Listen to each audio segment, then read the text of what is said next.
नमस्कार, hello guys, नमस्कार, जय हिंद सभी को। कक्षा 12 के विद्यार्थियों का स्वागत है हमारे इस ऑनलाइन प्लेटफॉर्म पर।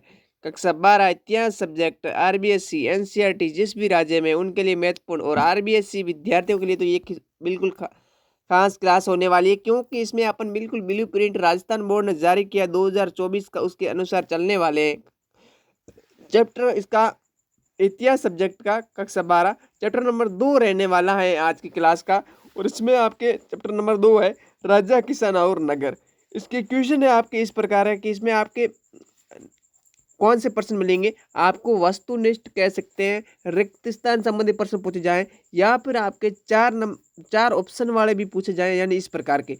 और आपके दीर्घ उत्तरीय 3 नंबर क्वेश्चन पूछा जाएगा, वो भी लिया है। तो बिल्कुल एक ही क्लास में आपके निपटारा करने वाले हैं, जिससे कि आपके बोर्ड एग्जाम में फायदा हो। और सर्दी का लुत्फ उठाते रहिए, और सर्दी में कंबल खींच के और मोबाइल को नज़दीक से एक बार रख दीजिएगा, और इसको बिल्कुल एक साथ और सुनते रहिएगा एयरफोन लगा करके, ठीक है। और ब्लूप्रिंट क्या कहता है, 1 नंबर का एक क्वेश्चन, 1 नंबर का एक क्वेश्चन, 1 नंबर का एक क्वेश्चन, एक क्वेश्चन 3 नंबर का, यानी एक आपके इस प्रकार का पूछा जाएगा, एक आपके रिक्त स्थान संबंधित, एक आपके अति लघुता प्रश्न, एक आपके दीर्घ उत्तरीय 3 नंबर का प्रश्न पूछा जाएगा। ध्यान रखें इस प्रकार से, वो 6 नंबर ये चैप्टर कैरी करेगा। तो इम्पोर्टेंट है, बिल्कुल इम्पोर्टेंट, 99% कहता हूँ यहाँ से आपको प्रश्न मिलेंगे। बिल्कुल बोर्ड की विगत परीक्षाओं में पूछे गए हैं, और इन्हीं प्रश्नों को बार बार पूछा जाता है, और किताब का एक प्रकार से निचोड़ कह सकते हैं, बोर्ड में आपके रामबाण साबित होंगे। बिल्कुल जी हाँ। तो देरी किए बगैर क्लास को शुरू करते हैं। उससे पहले आपसे रिक्वेस्ट है कि चैनल को सब्सक्राइब कर दीजिएगा, और बेल आइकन का घंटा ऑल पर सेलेक्ट कीजिएगा, और वीडियो को लाइक एंड कमेंट एक प्यारा सा कर दीजिएगा। प्यारा सा क्या, इन प्रश्नों के उत्तर भी बता दोगे तो भी आपकी बहुत तैयारी कैसी है वो भी अंदाजा हो जाएगा खुद को, ठीक है। तो लेट्स गो। पहला क्वेश्चन आपका है, निम्न में से मगध महाजनपद की राजधानी कौन सी थी, बताइएगा, ठीक है। तो वो है आपका ऑप्शन नंबर सी। क्या है ऑप्शन नंबर आपका सी। और राजगृह को क्या कहा जाता था, पाटलिपुत्र। पाटलिपुत्र, उसके बाद राजगृह के बाद में क्या नाम पड़ा इसका, पाटलिपुत्र। क्या पड़ा, पाटलिपुत्र। पाटलिपुत्र को पटना वर्तमान में कहते हैं। पटना कहाँ है, बिहार में। राजगृह का अर्थ लिख लीजिएगा, राजाओं का घर। क्या लिखोगे, राजाओं का घर। क्या लिखोगे, राजाओं का घर। कॉपी पेन उठा लीजिएगा, और सर्दियों में छुट्टियों का लुत्फ उठाइएगा, ठीक है। तो सेकंड क्वेश्चन है, सर्वप्रथम सोने के सिक्के किसने चलाए थे, ये बताना था। तो इसका उत्तर है, वो क्या करोगे, राइट ऑप्शन आपके सामने इस प्रकार से है। सही सोचा होगा, मैं समझता हूँ। तो वो है आपका ऑप्शन नंबर डी। ये आपका स्वयं मूल्यांकन हो रहा है। ये क्या हो रहा है, आपका स्वयं मूल्यांकन, क्योंकि कोई भी प्रतियोगी परीक्षा या फिर बोर्ड की परीक्षा, उसमें मूल्यांकन होना जरूरी है। तो इससे बेहतर कुछ हो नहीं सकता। बिल्कुल क्लास को जरूर देखिएगा पूरी। तो थर्ड क्वेश्चन है आपका कि अशोक के अभिलेखों को सर्वप्रथम किसने पढ़ा। क्या है, पढ़ा। क्या लिखा हुआ, पढ़ा। किसने पढ़ा, ऑप्शन आपके सामने इस प्रकार से। तो अशोक के अभिलेख पढ़ने वाला व्यक्ति था, वो था ऑप्शन नंबर बी, यानी जेम्स प्रिंसेप। क्या, कौन सा था, जेम्स प्रिंसेप। इन्होंने 1830 में अशोक के अभिलेखों को पढ़ा। और ये किस भाषा में, तो इसकी ख्रोष्टी और ब्राह्मी लिपि में ये रचे गए, ठीक है। यहाँ तक कंप्लीट हो गया। और अशोक के संबंध में ध्यान रखें कि अशोक की 2 उपाधियां भी थी। कौन सी थी उपाधियां, आप बताओ। तो पहली उपाधि है प्रियदर्शी। क्या बताएंगे आप प्रिय साथियों, प्रियदर्शी। क्या बताओगे, प्रियदर्शी और प्रियदर्शी और प्रियदर्शी, ठीक है। प्रियदर्शी और प्रियदर्शी, ठीक है, ये बताना है। प्रियदर्शी और प्रियदर्शी, ठीक है। यहाँ तक हो गया। क्वेश्चन नंबर आपका 4 है, अर्थशास्त्र का रचयिता कौन था। तो ऑप्शन आपके सामने ये है। आपने सही और सटीक सोचा होगा, वो सोचा है ऑप्शन नंबर आपका सी, यानी अर्थशास्त्र के रचयिता है कौटिल्य। कौटिल्य के विषय में जान लीजिएगा। कौटिल्य को चाणक्य भी कहते हैं, और इसे आपके समुद्रगुप्त क्या कहते हैं, समुद्रगुप्त कहते हैं, या फिर कुछ और, विष्णुगुप्त कहते हैं। क्या कहते हैं, विष्णुगुप्त। और ये किसका दरबारी था, तो ये चंद्रगुप्त प्रथम के दरबार में था। और इसकी पुस्तक है अर्थशास्त्र। इसकी भाषा कौन सी है, तो ये भाषा है संस्कृत में रची गई। कौन सी भाषा में, संस्कृत भाषा में। और इसमें विषय वस्तु इसकी क्या है, क्या विषय इसकी विषय वस्तु क्या है बताया जाएगा, क्वेश्चन पूछा जाएगा। तो इसकी विषय वस्तु है राजनीतिक सिद्धांतों का इसमें संग्रह है, राजनीतिक सिद्धांतों का संग्रह किया गया है। ध्यान रखें, एक प्रश्न के साथ में एक नहीं, दो नहीं, तीन तीन क्वेश्चन तैयार होते हैं। ठीक है, जिसने इस क्लास को सिर्फ सुन भी लिया 10-15 मिनट तो उसके तो कल्याण होने वाला है, बिल्कुल जी हाँ। और आप अगर चाहते हैं कि इसमें और सुधार किया जाए तो वो भी आपकी प्रतिक्रिया रहेगी, मेरे को प्रतीक्षा रहेगी। ठीक है, क्वेश्चन नंबर आपका 5 नंबर है, किस मौर्य सम्राट ने धर्म की नीति अपनाई। ऑप्शन आपके सामने जो है वो आपने देख ली है, तो ऑप्शन आपने सही चूज किया है कि वो थे मौर्य सम्राट महान अशोक, यानी ऑप्शन नंबर आपका बी। ठीक है, धर्म की नीति इन्होंने कब अपनाई, तो कलिंग का युद्ध हुआ। क्या हुआ, कलिंग का युद्ध हुआ सर। कलिंग युद्ध कब हुआ, तो हुआ 261 ईसा पूर्व।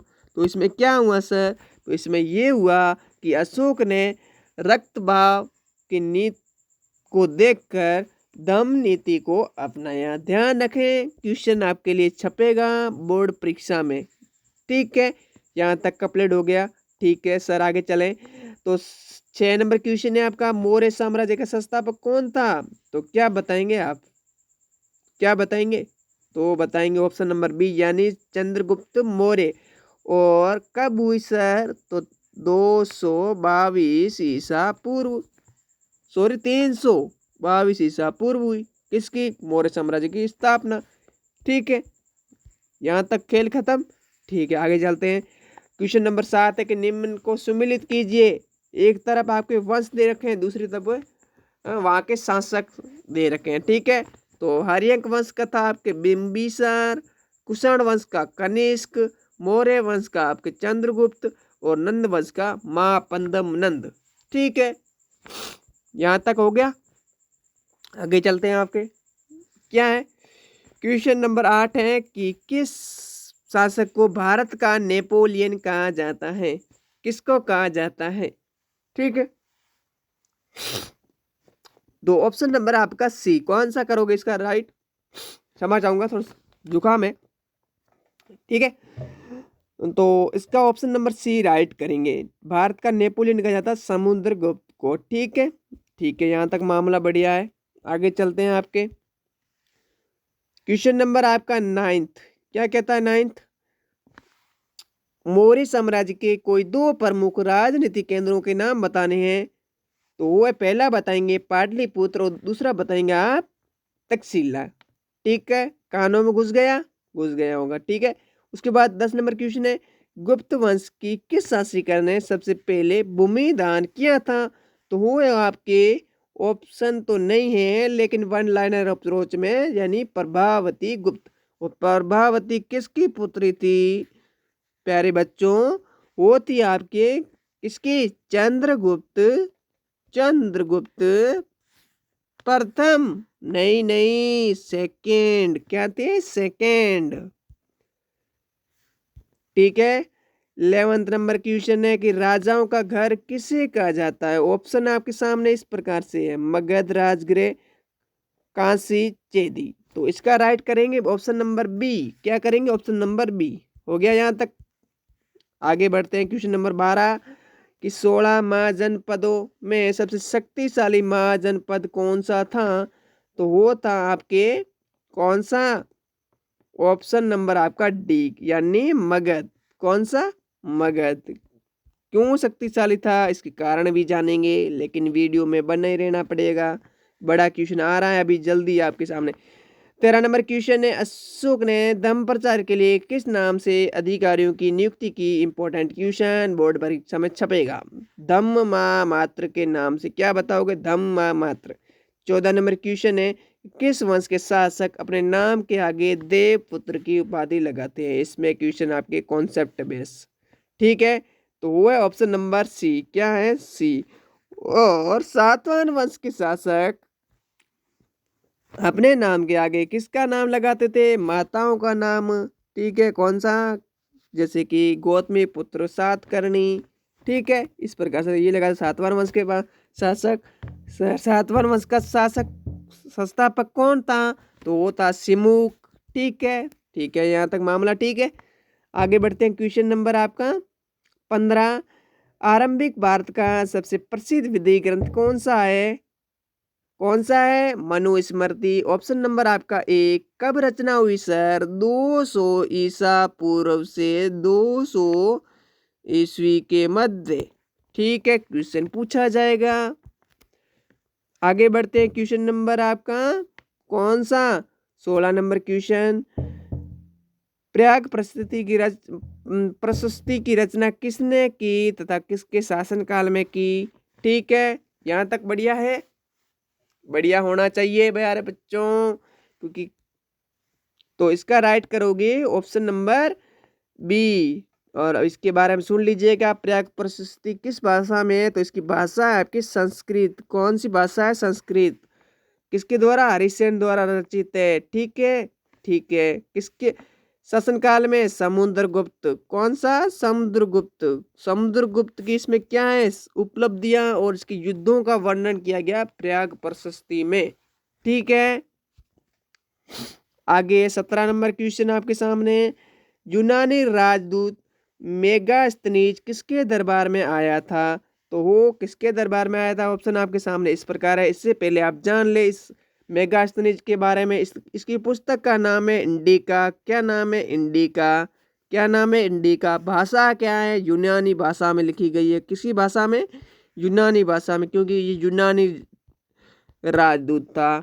अब हो गए 2 क्वेश्चन इसके साथ में, तो तीसरा इसका उत्तर भी जान लीजिएगा। वो है चंद्रगुप्त मौर्य। कौन सा? चंद्रगुप्त मौर्य। सही है क्या? बताइएगा कमेंट करके। 18 नंबर क्वेश्चन है। हर्ष चरित्र के लेखक कौन है? तो बाण भट्ट। बाण भट्ट की एक रचना और भी थी। कौन सी थी? कादंबरी। कौन सी थी? कादंबरी। कौन सी थी? कादंबरी। और इसकी कौन सी भाषा है? संस्कृत में रची गई। कौन सी भाषा इसकी? संस्कृत में। ठीक है, ये प्राचीन में जो भी ग्रंथ लिखे गए ज्यादातर संस्कृत में रचे गए। ठीक है, तो ये थे आपके 1 नंबर वाले रिक्त स्थान से संबंधित पूछे, आपके अति लघुत्तमक प्रश्न पूछे, या फिर आपके ऑब्जेक्टिव यानी आपके 4 ऑप्शन वाले पूछे। कुछ भी पूछे, इन 18 क्वेश्चन को घोट कर पी जाइए, बिल्कुल बोर्ड परीक्षा में छपेगा। अब आगे है आपका 3 नंबर का क्वेश्चन, दीर्घ उत्तरीय प्रश्न। ठीक है, 5 से 6 क्वेश्चन। अब इनका उत्तर जान लेते हैं। क्या है आपका प्रश्न? है आपका 1 नंबर की महाजनपदों की प्रमुख विशेषता बताते हुए स्पष्ट कीजिए कि मगध महाजनपद सबसे शक्तिशाली महाजनपद कैसे बना। ये प्रश्न है आपके सामने। ठीक है, तो पहला है, क्या पॉइंट बनाएंगे आप? क्या पॉइंट लिखोगे? पहला कि महाजनपदों का उदय 6वीं शताब्दी में हुआ। कब हुआ? 6वीं शताब्दी में। जिनकी संख्या थी 16।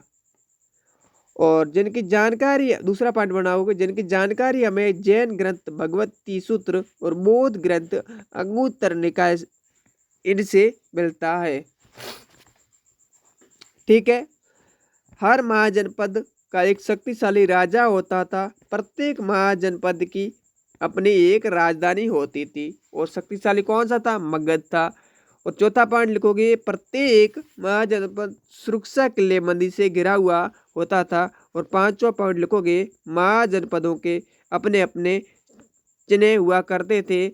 और 6वां पॉइंट बताओगे, प्रत्येक महाजनपद में कर व्यवस्था भी बनी हुई थी। और 7वां पॉइंट बताओगे, महाजनपद मुख्य रूप से 2 प्रकार के होते थे, एक तो गणतंत्र और एक राजतंत्र। तो 2 राजतंत्र नहीं, 2 गणतंत्र महाजनपदों के नाम बताइएगा कमेंट करके। ठीक है, 3 नंबर का प्रश्न पूछा जाएगा। मैंने 6 से 7 पॉइंट दिए हैं। इन पॉइंटों का अगर प्रयोग करते हैं तो बिल्कुल आपके 3 आउट ऑफ 3 नंबर कोई नहीं काट सकता। ठीक है, यहाँ तक हो गया।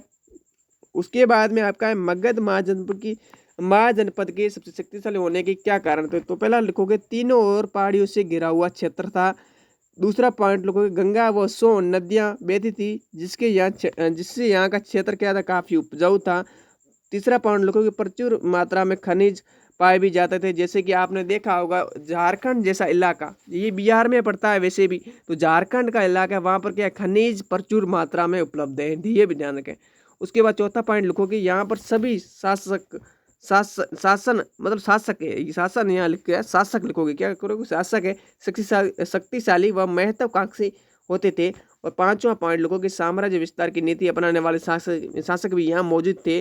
छठा पॉइंट बताओगे, इनके द्वारा वैवाहिक संबंध स्थापित किए जाते थे और संबंध भी कैसे थे, अच्छे होते हुआ करते थे, ठीक है, इसलिए ये शक्तिशाली था। उसके बाद में क्वेश्चन आपका है, रुद्रदामन के जूनागढ़ अभिलेख से कौन सी जानकारी प्राप्त होती है। यहाँ पर हमें सुदर्शन झील पर टिप्पणी कीजिए, इस प्रकार से प्रश्न पूछा जाए तो ध्यान रखें। तो क्या लिखोगे, पहला पॉइंट कि इस अभिलेख से हमें जानकारी मिलती है कि मौर्य वंश के शासक चंद्रगुप्त मौर्य के समय सौराष्ट्र के प्रांत के जो राज्यपाल थे, इन्होंने 2री शताब्दी ईसा पूर्व में एक झील का निर्माण करवाया। कौन सी, सुदर्शन झील। वह झील, दूसरा पॉइंट बना के लिखोगे, वह झील सुदर्शन थी जिसका निर्माण सुवर्ण सिक्ता और फ्लाइसिनी नदियों के बीच किया गया। और तीसरा पॉइंट लिखोगे, अत्यधिक वर्षा बाढ़ के कारण ये झील टूट गई और बाद में अशोक के समय इसका निर्माण भी हुआ। ध्यान रखें, इन पॉइंटों का प्रयोग करोगे बिल्कुल आपके 3 नंबर में से कोई नहीं काटने वाला है, ठीक है। उसके बाद में आपका क्वेश्चन है कि अशोक के धर्म का वर्णन करें, ठीक है। तो इसका वर्णन करेंगे, मौर्य सम्राट अशोक ने 261 ईसा पूर्व में कलिंग का युद्ध लड़ा और इस युद्ध में लाखों लोगों की जान गई थी। और इसी को देखकर अशोक का हृदय परिवर्तन हो गया और उसी दिन उन्होंने प्रतिज्ञा ली कि आज के बाद मैं युद्ध नहीं कभी नहीं करूंगा, अर्थात उन्होंने युद्ध घोष के स्थान पर धर्म की नीति अपनाई। उसके बाद में धर्म एक प्रकार से सदाचार की भावना और अच्छे आचरण करने की संहिता है, ठीक है। और इसके अनुसार क्या कहता धर्म कि बड़ों का आदर करना चाहिए, सन्यासियों का सम्मान करना चाहिए। दूसरा पॉइंट लिखो, उनके प्रति उदारता का व्यवहार करना चाहिए। तीसरा पॉइंट लिखो, गरीबों की भलाई के लिए कार्य करना चाहिए एवं जनता और सार्वजनिक रूप में कार्य करना चाहिए, ठीक है, जनता के सार्वजनिक रूप में कार्य करना चाहिए, ठीक है। ये हो गए आप क्वेश्चन नंबर 3। अब बढ़ते हैं थोड़ा इसका प्रतिपादन के उपाय क्या थे। तो पहला था कि ये बौद्ध संगति का आयोजन करवाया है, इसका उपाय था। उसके बाद धर्म प्रचार को भेजना, धर्म के माँ मात्र की संज्ञा दी, ठीक है। इन्होंने धर्म प्रचार के लिए इन्होंने लोगों को भेजा, उसे धम्म माँ मात्र की संज्ञा दी, ठीक है। और मेहरबानी करके एक क्वेश्चन आपको दे रहा हूँ, क्या दे रहा हूँ क्वेश्चन, मौर्य साम्राज्य की प्रशासनिक व्यवस्था के अंतर्गत केंद्रीय प्रशासन या फिर प्रांतीय प्रशासन की व्याख्या कीजिए। यहाँ पर प्रश्न पूछा जाए कि मौर्य साम्राज्य के प्रशासन को समझाइए, तो बिल्कुल आप 2 पॉइंट इन पर और 1 पॉइंट और ऐड करके इस क्वेश्चन को रेडी कर लीजिएगा, बोर्ड परीक्षा में छपने वाला है, ठीक है।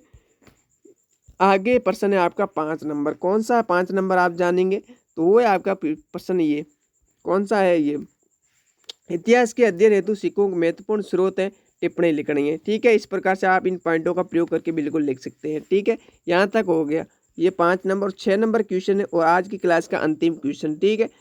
बिल्कुल आपने क्लास को अगर शुरू से लगाकर अब तक देखें तो बिल्कुल आपके लिए यहाँ से प्रश्न बिल्कुल छपेंगे और आपके सपने होंगे साकार, ठीक है। 6ठी शताब्दी, 6 नंबर क्वेश्चन है, 6ठी शताब्दी में सोने के सिक्के का कम होना क्या दर्शाता है, ठीक है। ये प्रश्न पूछा गया है, प्रश्न ये ले रहा हूँ जो पूछे गए हैं परीक्षाओं में, बार बार पूछे गए हैं और विगत परीक्षाओं में भी पूछे गए, ठीक है। पहला पॉइंट लिखो कि 6ठी शताब्दी आते आते सोने के सिक्के का चलन कम हो गया था, क्योंकि क्या बताओगे, कारण निम्न थे। पहला कारण बताओगे, पहले भारत का व्यापार रोम तक विस्तृत था, कहाँ तक, रोम तक।